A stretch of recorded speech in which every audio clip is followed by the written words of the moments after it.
Hi everyone, Chef Mark with Appliance Factory and Mattress Kingdom, and I'm back with some pro tips and tricks on how to learn how to cook without recipes. So I'm going to talk about, when you're reading a recipe, how to get consistent with your ingredients. Let's talk about oil, right? So I've got some walnut oil here, I've got some extra virgin olive oil. You can see it's solid because I had it in my fridge just to keep it from going bad, and canola oil. So if you read a recipe, a lot of times it'll call for a high temperature oil.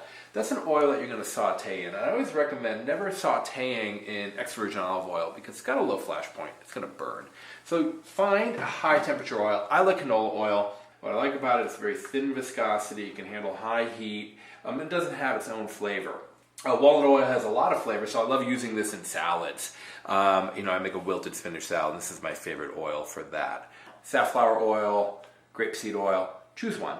And use it for all of your sauteing. So if you're reading a recipe and it calls for an oil that you don't have, go ahead, make a note, and swap it out for the oil that you know and love. I like marsala, I like brandy, I might have some red wine or white wine left over. I'll put some stoppers in those.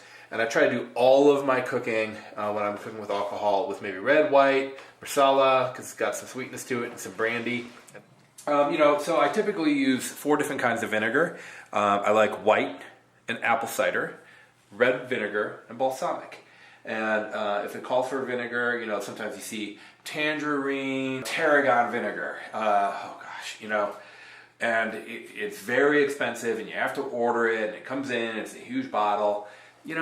I'm just going to go ahead and I'm going to get in there with apple cider vinegar, throw in some chopped tarragon, and call it a day. A lot of times I read recipes and it'll call for a brand, and I've heard people, home cooks, people I've worked with in the past say, I went to 4 grocery stores to find that particular sour cream.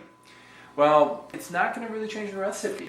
It's funny, I have a friend of mine who always buys Daisy brand sour cream because her daughter's name is Daisy. And it's not going to change it to the point where you're changing the spirit of the recipe.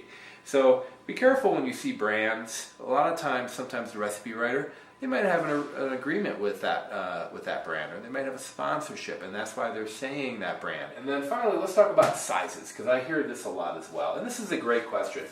What's a medium onion? What's a medium shallot look like? And really the answer is whatever you want it to be. But again, get consistent. To me, this is a medium onion, and this is a medium shallot. A large onion would be bigger than this. Small onion would be smaller than this. If you love onions, go from the medium to the large. And if you don't care for onions, go for the medium to the small. Make those adjustments. The amount of onions you add to a recipe isn't going to change the spirit of the recipe. Same thing with things like shallots. If a recipe calls for red peppers and you hate red peppers, but you don't mind green peppers, then just switch it out. Again, this is Chef Mark with Appliance Factory and Mattress Kingdom. Make sure you like and subscribe, smash that like button, and I'll see you next time.